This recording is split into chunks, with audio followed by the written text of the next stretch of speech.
आदरणीय दर्शक महानुभावहरू जापान अपडेटमा छौँ हामी जापान अपडेटकै क्रममा नेसनल रग्बी गेम भइरहेको छ यो सिजोको केनको यो फुकुरेसीमा भइरहेको एकोपा स्टेडियममा भइरहेको गेममा हामी नेपाली दुईजना एकदमै प्रभावशाली एकदमै नेपाली रग्बी प्लेयरका दुईजना खेलाडीहरूलाई उपस्थित गराउन राखेको छु तपाईँहरू माझमा।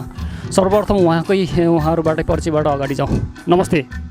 नमस्ते, मेरो नाम सिर्जना राई, मेरो घर चाहिँ धनकुटा हो। नमस्ते, मेरो नाम सावित्री पूर्जा, म्याग्दी बेखोला हो मेरो घर चाहिँ।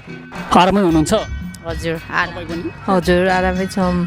जापान बसाइ कस्तो भइरहेको छ बहिनी? राम्रो भइरहेको छ। जापान कति भयो आउनुभएको? हामी आएको मे 24मा आएको हो। अनि त्यसपछि चाहिँ हामीले त होक्काइदो साप्पोरोमा एउटा गेम खेलेर अनि अहिले चाहिँ हामी आउमोरी पुगेर अनि अहिले चाहिँ हामी सिजोका आएर बसिरहेछौँ। एकदमै व्यस्त हुनु रहेछ है। आउमोरी माथि होक्काइदो एकदमै जापानको टपमा पुगेर नि त्यहाँभन्दा माथि त रसिया पर्छ।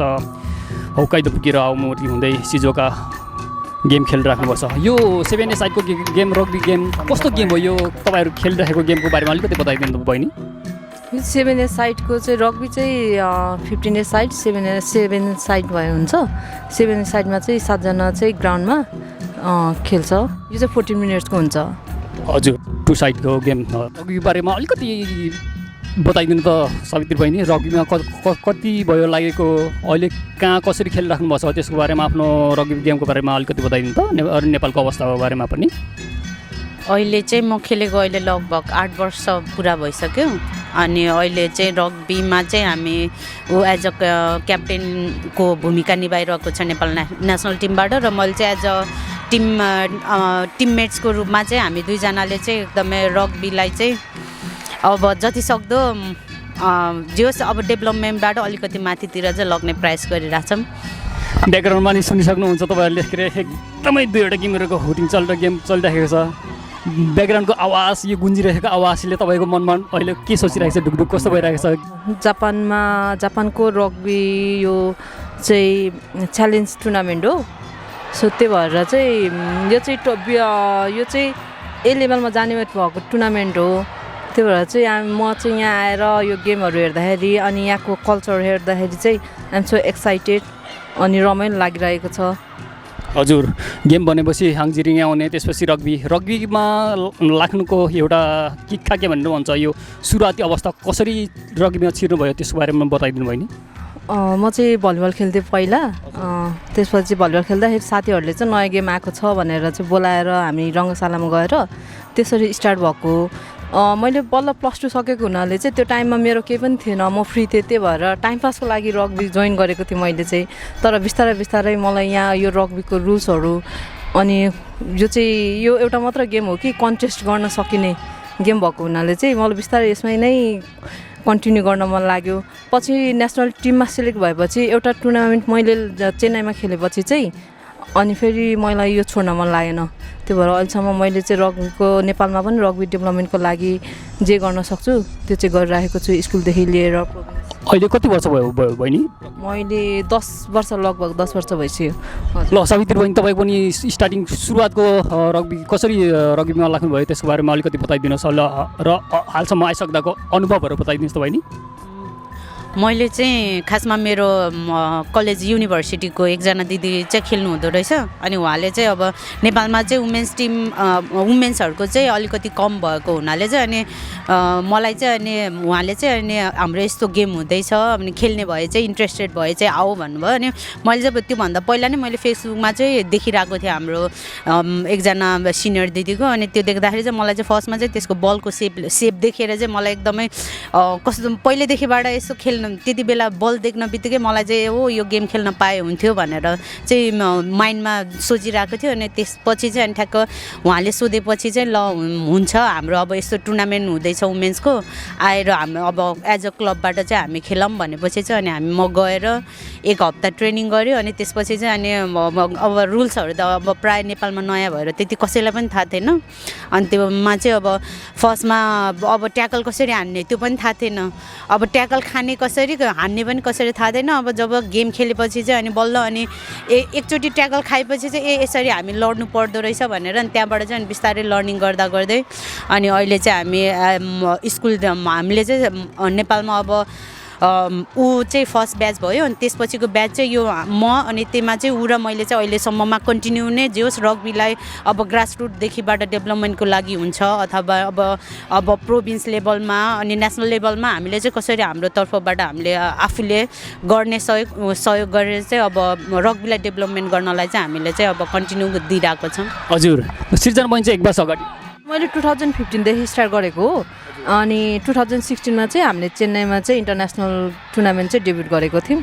हजुर त्यसो भए सावित्रीको चाहिँ पाएँ मेरो सेन्पाई तर अहिले एउटै टिम खेलिराख्नु भएको छ। पूर्वको बहिनी हुनुहुन्छ भने पश्चिमको सावित्री बहिनी एकदमै पूर्व पश्चिमबाट गाउँबाट आएको यो शक्तिहरू ओजनशील अनुभवहरू गेम खेल्ने मात्र होइन धेरै अनुभवहरू गर्न सकिन्छ। यहाँबाट धेरै संसारभरको हरेक कल्चर संस्कृति संस्कारहरूलाई पनि आफूले ग्र्याब गरेर सिकाउने अगाडि बढिरहेको छ। तपाईँको यहाँ मैले तपाईँको कुरा सोधिराख्दा पनि तपाईँको ध्यान चाहिँ ग्राउन्डपट्टि नै छ। यसको सङ्केत के हो बताइदिनु तपाईँले?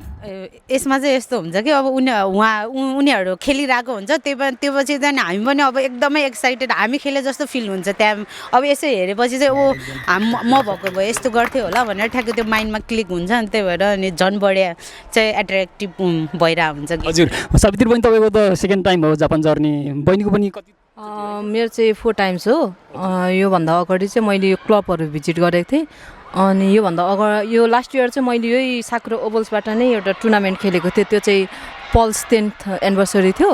हजुर 4 चोटि जापान भ्रमण गरेर नै गेमको अनुभवहरू धेरै लिइसक्नु परेको छ। 4 चोटि गेम खेलेको अनुभवहरू अलिकति बताइदिनु न छोटकरीमा। नेपालको कल्चर र जापानको कल्चर चाहिँ डिफ्रेन्ट। यहाँ चाहिँ जापानमा चाहिँ के हो प्लेयरहरू एकदम डिसिप्लिन हुनुपर्छ अनि यहाँको रेफ्रीहरू पनि धेरै डिसिप्लिनमा हुनुहुन्छ। हाम्रो आज मात्र एउटा टुर्नामेन्टमा अलिकति किक लागेको थियो, उहाँले रेड कार्ड पाउनुभएको छ। अनि नेपालमा चाहिँ प्लेयरहरू अलि डिसिप्लिन हुँदैन कि जस्तो लागिरहेको छ। त्यो भएर मलाई यहाँको चाहिँ के मनपर्छ भने प्लेयरहरूको सपोर्ट अनि डिसिप्लिन। यहाँ चाहिँ 12 जनाभित्र नपढे पनि 15 जनामा पढेको 3 जनाले नि कति सपोर्ट गर्छन्। बल हुन्छ, बल बोक्ने, पानी खुवाउने त्यस्तो कल्चरहरू देखेर चाहिँ मलाई नेपालमा पनि यस्तै प्लेयरहरूले गरे हुन्थ्यो जस्तो लाग्छ। तर त्यो चेन्ज गर्नलाई चाहिँ गाह्रो हुन्छ। अनि यहाँको टेक्निक झन् अब एसियाको नम्बर 1 कन्ट्री भइसकेपछि त यहाँको टेक्निक यहाँको कल्चर चाहिँ मलाई धेरै मनपर्छ। हजुर बहिनीले पनि यही कुरा अलिकति जापानकोबाट लिएको अनुभवहरू सेयर गरिदिनुहोस्। अघि भर्खरै मैले गेम हेरेँ, तपाईँहरूको गेम सकिने बित्तिकै नि आफ्नो टिमलाई नहेर्ने कि अपोजिट टिमलाई गएर पनि आइसस गर्ने क्या लास्टमा गएर एकदमै त्यतै खान्दो भनेको एकदमै भावुक बनाउने के सबै अलिक एकदमै उत्साह बनाउने गर्दो रहेछ। तपाईँले सिक्नुभएको अनुभव पनि अलिकति सेयर गरिदिनुहोस् त। यसमा चाहिँ रग्बीमा चाहिँ के हुन्छ भनेपछि अब अरू गेममा पनि हुन त हुन्छ टिमको लागि अथवा अपोजिट टिमको लागि चाहिँ कसरी अब रेस्पेक्ट दिने। जापानमा आइसकेपछि चाहिँ अब यहाँ चाहिँ रग्बीमा अरू स्पोर्टमा चाहिँ थाहा भएन तर रग्बीमा चाहिँ जोस् आफ्नो अपोनेन्टको स्टाफदेखि ल्याएर एभ्री वानलाई चाहिँ अब एज अ चाहिँ रेस्पेक्टको तरिकाले उहाँहरूले आइसाचु गर्नुहुन्छ। त्यो देखेर चाहिँ एकदमै अब नेपालमा चाहिँ अब यस्तो खालको कल्चरहरू छैन। त्यही भएर जापानमा चाहिँ एकदमै उहाँहरूले चाहिँ एज अ अपोनेन्टलाई पनि उहाँहरूले एकदमै रेस्पेक्ट दिनुहुने भएर चाहिँ त्यो कुराले चाहिँ एकदमै अब राम्रो भन्नाले अब रग्बीले एज अ रग्बीबाट चाहिँ अनि धेरै हामीले चाहिँ धेरै कुराहरू लर्निङ एज अ लाइफको बारेमा पनि जियोस् रग्बी पनि एज अ लाइफको जस्तो जर्नी नै हुन्छ। हाम्रो लाइफमा पनि ठ्याक्क त्यसले नै त्यही अनुसारले चल्नलाई चाहिँ एकदमै धेरै हेल्प गर्छ। हजुर तपाईँहरूको अनुभव नै एकदमै देशको लागि, भावी सन्ततिको लागि, भावी जेनेरेसनहरूको लागि, नेक्स्ट जेनेरेसनको लागि एकदमै अनुभव हुनेछ। अनुभव सेयर गर्दै गयो भने, एक्सपिरियन्स सेयर गर्दै गयो भने त के भनेर हुन्छ निकै नै अगाडि बढ्नेछ। सँगसँगै तपाईँहरूको अब नेक्स्ट गेम सुरु हुनु आँटेको छ। तपाईँहरू धेरै टाइम नलिकन अन्तिममा यो के अरे रग्बीमा लगाएर आफूले पाएको चिज र रग्बीबाट केही सन्देशहरू छ भने बताइस् त बहिनी। रग्बीमा लाग्दा चाहिँ मेरो च्यालेन्ज भनेको चाहिँ जापानमा आएर जापानको यो कल्चरलाई एक्सप्लोर गर्नु नै सबैभन्दा ठुलो कुरा हो। अनि नेपालमा चाहिँ अब गेमहरू धेरै हुँदैन, नेसनल गेमहरू, डोमेस्टिक गेमहरू नभएको हुनाले चाहिँ हाम्रो यहाँ एकजना स्पोन्सर हुनुहुन्छ उहाँले चाहिँ जस यो अपर्च्युनिटी दिनुभएको छ यहाँ आएर खेल्नलाई अनि उहाँको नाम पनि बताइदिनुहोस्। ताइसुके मिहायो अनि चिहारु नाकामुरा सानो उहाँहरू दुईजना मिलेर चाहिँ हामीलाई सपोर्ट गरिरहनु भएको छ जापानबाट। अनि हामीले नेपाल रग्बीको बारेमा पनि मेबी अस्ति जेआरएफईमा गएर प्रेजेन्टेसन दिएको छौँ, नेपाल रग्बीको बारेमा भनेको छौँ र हामीलाई के च्यालेन्ज छ त्यसको बारेमा पनि जेआरएफईलाई हामीले भनेको छ। आई होप नेपाल जेआरएफईले हामीलाई सपोर्ट गर्छ भन्ने आशा छ। एन्ड सबैजनालाई के भन्छ प्लिज नेपाललाई नि रग्बीमा सपोर्ट गर्नुहोस् भन्ने आशा छ। तपाईँले नि यही क्वेसन तपाईँको बारेमा के छ अनुभव? यसमा चाहिँ रग्बीबाट चाहिँ मैले एज अ लाइफको जर्नीमा चाहिँ एकदमै ठुलो इम्प्याक्ट परेको छ मेरो लाइफमा। किनभने रग्बीले गर्दाखेरि नै म जापानमा आएर, किनभने जापानबाट यस्तो हामीले अब यो लिगहरूमा चाहिँ हामीले एज अ कसरी अब टिमलाई कन्ट्रिब्युट गर्न मिल्छ त्यो अनुसारले गरिरहेको छौँ। अनि त्यसमा नि अब जुन तरिकाले जापानबाट जुन सपोर्ट गरिराख्नु भएको छ उहाँहरूलाई चाहिँ अझ पनि धेरै सपोर्ट गर्नु भनेर चाहिँ म भन्न चाहन्छु। हजुर के अरे अन्तिममा छौँ। अबको यो जापानको टुरकै यो होक्काइडो आओमरी खेलेर यहाँ सिजोका आउनुभएको छ। अबको चरणहरू अबको प्लानिङहरू कुन गेमहरू कहाँ चल्दैछ बताइदिनुहोस् बहिनी। अर्को चाहिँ जुन 28मा छ टोकियोमा अनि त्यहाँ हामी जाँदैछौँ ओभल्स टिमबाटै। अहिलेको चाहिँ त्यही छ प्लान। त्यसपछि अरू प्लानहरू चाहिँ त्यो गेम पछि चाहिँ हामी मेरो प्लान चाहिँ अरू हुन्छ। हजुर अब नेपाल फर्केपछिको प्लानहरू बताइदिनुहोस् सावित्री बहिनी। अब मेरो चाहिँ अब नेपाल गएर चाहिँ अब कसरी हुन्छ रग्बीलाई चाहिँ अझ माथि पुर्याउनको लागि कसरी हुन्छ आफ्नो तरिकाबाट चाहिँ मैले अब फेरि नै कमब्याक गरेर अनि रग्बीलाई चाहिँ जस हेल्प गर्न चाहन्छु। अन्तिममा के अरे सम्पूर्ण जापानमा रहनुभएका नेपाली दर्शक महानुभावहरू, नेपालमा भएका नेपाली दर्शक महानुभावहरू, यो भिडियो हेरेर बस्नुहुने सम्पूर्ण दर्शक महानुभावलाई तपाईँहरूको इन्स्पायर देखेर एकदमै गर्व गरिरहेको हामी जस्तो मान्छेहरूलाई अन्तिममा के सन्देश दिन चाहनुहुन्छ बताइदिनुहोस् न भाइ। थ्याङ्क यू सो मच तपाईँलाई आज यो अपर्च्युनिटी दिनुभएकोमा। अनि सबै जापानिजहरूलाई उहाँहरूले हामीलाई सपोर्ट, धेरै जापानिजहरू हुन्छ यहाँ हामीलाई सपोर्ट गर्ने अनि धेरै नेपालीहरू पनि हुन्छ यहाँ हामी जापान आइसकेपछि भेट्नलाई आउनुहुन्छ। उहाँहरूलाई सबैजनालाई थ्याङ्क यू भन्न चाहन्छु।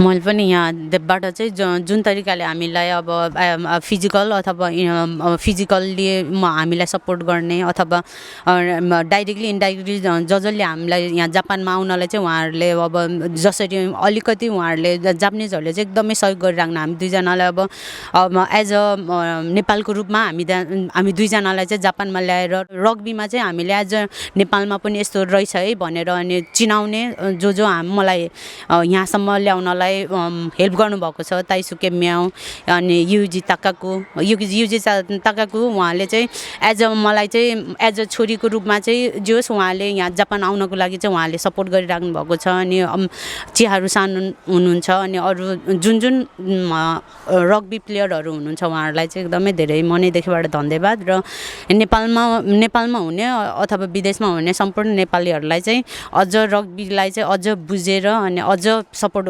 गरिदिनु हुन भन्न चाहिँ हार्दिक अनुरोध गर्दछु। हजुर यो एकदमै तपाईँहरूले देशको नाम चम्काइरहेको देख्दाखेरि हामी गर्वले एकदमै मुटु फलिएर आउँछ हाम्रो। अझै अगाडि बढ्नुहोस्, एकदमै सङ्घर्ष जुनसुकै ठाउँमा पनि सङ्घर्ष त गर्नै पर्छ।